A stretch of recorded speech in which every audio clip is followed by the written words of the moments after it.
Hola, entonces continuamos en nuestra segunda hora de clase, como les estaba contando, pues efectivamente me quiero concentrar como en la tercera parte de la tercera parte o en la capacidad tecnológica y científica, en la otra condición, porque es una condición muy amplia, pero hoy vamos a hablar todo lo del tema de infraestructura y de los posibles cambios que se presentan. Entonces miremos, por ejemplo, si yo tengo un área de consulta externa, que es decir, una IPS parecida a ICALMED, que ya cuando hagamos la visita técnica, cuando tengamos la oportunidad de hacer la visita técnica, pues vamos a verificar. Pero entonces a mí, por ejemplo, me están exigiendo lo siguiente y hubo los siguientes cambios que yo tendría que comenzar a estructurar. Entonces también antes, en la 2003 de 2014, simplemente me decía consulta externa, entonces ambiente o área, entonces me decía sala de espera. Para mí en la 2003 de 2014 yo tenía que cumplir con una sala de espera de 3 metros cuadrados por cada consultorio que tuviera, es decir, que debía tener una sala de espera, para mi caso que tengo 3 consultorios, de 9 metros cuadrados. Sin embargo, la nueva norma dice por ahora que vamos a evaluar el mismo ambiente del que les estoy hablando. Entonces dice, sala de espera, dice que también 3 metros cuadrados hasta un consultorio independiente del área de circulación. Es decir, yo antes tenía una sala de espera de 3 metros cuadrados y el área de circulación, es decir, el pasillo, me lo contaban como parte del área de espera, del área de sala de espera. Ahora la norma es clara y dice, es muy taxativa y dice, área mínima 3 metros cuadrados y entre comillas pone independiente del área de circulación. Y adicional aclara 3 metros cuadrados por cada consultorio adicional independiente del área de circulación. Y fuera de eso, la norma, perdón, yo cambio esto de lado para poder aquí leer un poquito mejor. Y adicional a ello, la norma nos dice, se pueden compartir salas de espera entre consulta externa y especializada, o sea, consulta de medicina general y consulta especializada. Primero, las unidades sanitarias y orinales con las siguientes condiciones, es decir, que, por ejemplo, dice aquí, hasta 2 consultorios, mínimo una unidad sanitaria de uso mixto, apta para personas con movilidad reducida. Es decir, que si yo tengo dos consultorios, puedo tener un solo baño que es mixto, pero que debe cumplir con las condiciones, o sea, con las medidas para que ingrese una persona con movilidad reducida. Dice, de 3 hasta 10 consultorios, mínimo una unidad sanitaria discriminada por género.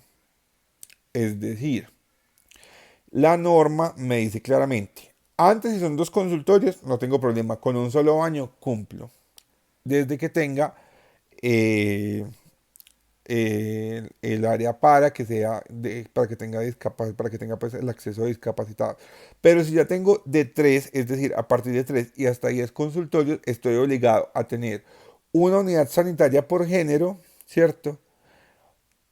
De las cuales una de ellas debe ser apta para personas con movilidad reducida. Es decir, que yo ya si tengo de 3 a 10 consultorios, ahora la norma me obliga a que debo tener un consultorio, un baño de hombres, un baño de mujeres y uno de esos dos debe cumplir con la condición de servir para personas con discapacidad, ¿cierto? Cuando el número de consultorios sea mayor a 10, mínimo una batería con 3 sanitarios y 3 lavamanos por cada género. Es decir, que entonces si yo tengo más de 10 consultorios en un centro médico, ya me obligan a construir un baño, digamos como el de Unitécnica, como los baños que hay en Unitécnica, pero debe tener 3 baterías sanitarias y 3 lavamanos, si yo tengo más de 10 consultorios. Entonces, pongamos un ejemplo. Yo en el piso segundo de Unitécnica, en cada uno de los salones construyo un consultorio y me da 11 consultorios por piso. ¿El baño el baño que tengo en Unitécnica me aplica o no me aplica? Es una pregunta, ¿cierto? Los pongo a pensar en eso. ¿Aplicaría o no aplicaría según lo que ustedes conocen del baño de Unitécnica? Esa es una pregunta que les voy a hacer en la validación de conocimiento. ¿Aplica o no aplica el baño de Unitécnica del segundo piso o del tercer piso, que son exactamente iguales espejo, para tener 11 consultorios en este piso? ¿Me aplicaría o no me aplicaría? Voy a volver a repetir. Cuando el número de consultorios sea mayor a 10, mínimo una batería con 3 sanitarios y 3 lavamanos por cada género. Vamos a ver si te acuerdan cómo son los baños y si en verdad cumpliría o no cumpliría esto con la condición o con la norma o con el estándar que me están diciendo acá.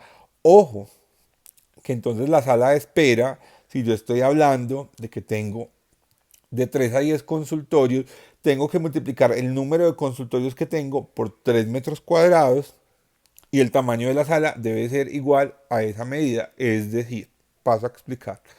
Si yo tengo un piso de 6 consultorios, multiplico el número 6 de los consultorios que tengo por 3 metros cuadrados. 6 por 3 me daría 18.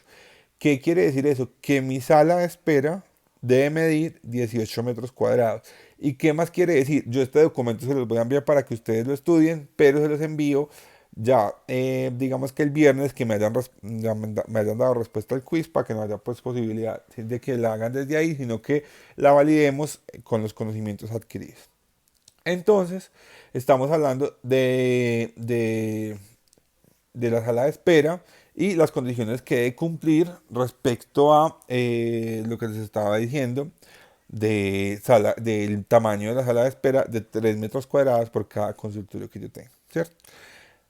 Dice, aquí las salas de esperas y unidades sanitarias deben estar ubicadas en el mismo nivel o piso del servicio. Es decir, por ejemplo, en el cuarto piso de Unitécnica no existen baños.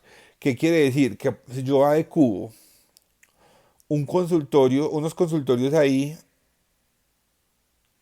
no me van a poder habilitar. ¿Por qué? Porque yo no tengo baños en ese piso.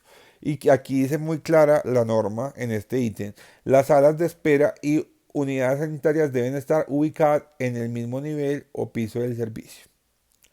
Dice, cuando se instalen baterías con sanitarios en serie, serán separados por barreras físicas o divisiones de materiales resistentes, inoxidables e impermeables con una distancia libre mínima entre ejes de división de 0,80 metros y un espacio libre mínimo de 0,20 en su parte inferior para facilitar la ventilación y limpieza. Quiere decir que la norma es tan específica, pero tan específica, que me da medidas de separación entre cada baño o entre cada batería y efectivamente me dice hasta el material en el que yo debo hacer la división, para que vayan viendo pues cómo es la norma de exigente y cómo se presenta cada una de las instrucciones para poder cumplir a satisfacción lo que nos dice la norma. Entonces, estamos en, estábamos en sala de espera, ya quedamos en sala de espera, ¿cierto? Ahora, por ejemplo, vamos a hablar de otra área que existe en consulta externa. Existe recepción, facturación y caja. Entonces me dice, área mínima, no me pone, me dice, acorde a las necesidades y capacidad del servicio. Dice, área para atención del usuario, dice que debe contar con un puesto de trabajo. Es decir, que la recepción pues debe contar con un puesto que cumpla con todas las condiciones de un puesto de trabajo. Es decir, pues que haya un escritorio, que haya pues todo lo correspondiente a un puesto de trabajo, pero no me da mayor detalle de cómo debe ser el puesto de trabajo. O sea que ahí sí yo ya lo adecuo según lo que yo considere que es un puesto de trabajo o según me lo diga la norma del programa de seguridad y salud en el trabajo, ¿cierto? Que es del sistema de gestión de seguridad y salud en el trabajo, que eso ya pues es otro campo. Sin embargo, pues yo también debo cumplir con esa norma. Entonces digamos que ahí aprovecho para adecuar mis puestos de trabajo basados en el sistema de gestión de seguridad y salud en el trabajo, ¿cierto?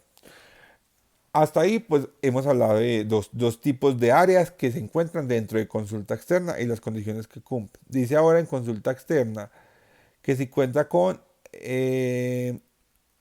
consultorio donde se realicen procedimientos. Hay consultorios donde la gente, donde las personas, digamos que acostumbran realizar ciertos tipos de procedimientos. ¿Quiénes serían esos? Para darles un ejemplo. Los dermatólogos. Los dermatólogos realizan ciertos procedimientos dentro de su consultorio, como cauterización de verruguitas, bueno, cosas muy menores, pero se llaman consultorios donde se realizan procedimientos. Entonces, por ejemplo, si yo tengo un consultorio donde realizo procedimientos, ¿Recuerdan cuál es el área mínima del consultorio? Yo no se los he dicho, ¿cierto? Pero se los voy a decir. El área mínima... Ah, no, entonces primero hablemos de consultorio, perdón que me había saltado un paso. Primero hablemos de consultorio. Entonces, en área de consulta externa estamos hablando primero de, antes de hablar de consultorio donde se realizan procedimientos, debemos hablar del consultorio normal, del consultorio común y corriente. Y dice que el consultorio común y corriente donde se realiza consulta debe medir mínimo 10 metros cuadrados, ¿cierto? Y el lado más cortico debe medir mínimo 2,50 metros. Es decir, que ninguno de los lados que tenga el consultorio podrá medir menos de 2,5 metros. Es decir, que no puede ser como una larguera. Y porque entonces, por ejemplo, si el frente me da solo 2 metros, el consultorio no cumple. Cada uno de los lados que tenga el consultorio deberá cumplir con una medida mínima de 2,5 metros.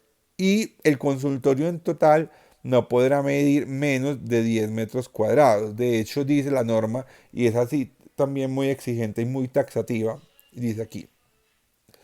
La dimensión mínima de 10 metros cuadrados debe ser totalmente libre, sin incluir unidad sanitaria, circulación de acceso, estructuras como columnas o elementos. El área de entrevista y el área de examen deben estar integradas en un mismo ambiente, divididas por una barrera física fija o móvil en dos espacios. El acceso al consultorio con un ancho libre mínimo de la puerta de 1 metro. Es decir, que hasta me dicen cómo es el acceso al consultorio y cuánto de ancho debe medir el acceso al consultorio, para que tengan en cuenta. Además, es claro en lo que dice que debe medir 10 metros cuadrados, pero yo no puedo medir el baño que está dentro del consultorio si tengo un baño dentro del consultorio como área del consultorio, porque claramente la norma dice que el área es libre.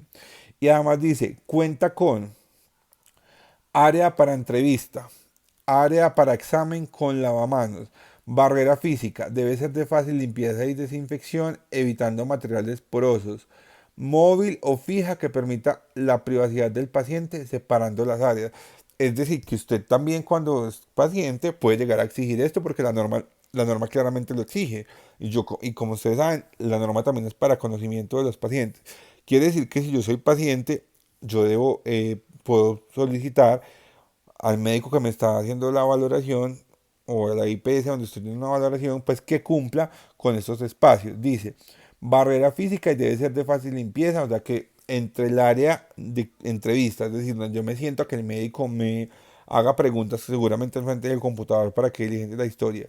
Y entre el área donde está la camilla y donde está todo lo otro debe existir una barrera física, puede ser una cortina, puede ser, no sé, pero dice que cumple también con unas condiciones de fácil limpieza y desinfección, evitando materiales porosos, móvil o fija que permita la privacidad del paciente, es decir, no puede ser transparente, pues. Puse un acrílico transparente, ya cumplí con la división. No, porque la norma es clara y dice que debe permitir la privacidad del paciente separando las áreas, ¿cierto? Dice también para especialidades médicas que realicen procedimientos dentro del consultorio, aplica lo requerido a la norma donde dice consultorios donde se realicen procedimientos. O sea que si yo soy un consultorio que realiza procedimientos, debo cumplir esto, pero adicional debo cumplir lo que yo ya les voy a indicar sobre, por ejemplo, consultorios donde se realizan procedimientos. Dice, el consultorio de ginecobstetricia, urología y los que por el tipo de examen que adelante lo requieren deben contar con unidad sanitaria. Nadie está obligado en este momento, lo que estamos hablando aquí, a tener baño dentro del consultorio, excepto ginecobstetricia y urología. ¿Por qué? Porque son, por lo regular, digamos que unas especialidades que exigen que el paciente se cambie o que por lo menos se quite prendas para poder realizar, digamos que, la valoración. Claro. Hay otras especialidades pues que usted simplemente tiene que ir a que lo examinen, pero pues lo examinen por encima de las prendas que tiene. Sin embargo, en ginecobstetricia y en urología, pues se hace, digamos que imprescindible el hecho de que lo tengan que valorar, digamos que cambiándose o quitándose prendas. Entonces, por eso exigen que haya una unidad sanitaria, ¿cierto? Pero solamente para estos dos tipos de especialidad. En ninguno otro me podrán exigir a mí que tenga baño dentro del consultorio. Claro. Sin embargo, para que lo tengan en cuenta, la norma es muy específica y trata, por ejemplo, ese tipo de cosas. Así es digamos que, estricta es que hasta tiene especificaciones muy claras sobre algunas especialidades de la medicina. Entonces, ojo para que ya vamos teniendo en cuenta estos daticos. La medida mínima del consultorio, 10 metros cuadrados de un consultorio normal, ¿cierto? La medida mínima de la sala, 3 metros cuadrados por cada consultorio, ¿cierto? Y ya sabemos que cuando dos consultorios, mínimo una unidad sanitaria de uso mixto que también tenga para discapacitados.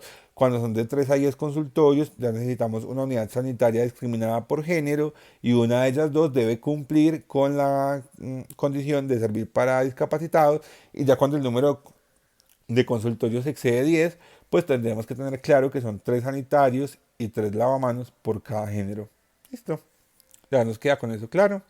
En la tercera hora ya vamos a ver otros aspectos de infraestructura que serán muy importantes y que nos van a ayudar a comprender más qué es lo que nos quiere decir la norma y qué es lo que nos quiere cambiar. Efectivamente, lo que les estoy diciendo son cosas que antes en la 2003 no nos exigían, pero que en la 3100 ya pasaron a exigirnos. Entonces nos vemos en una tercera hora. Mucho cuidado pues con todos estos temitas.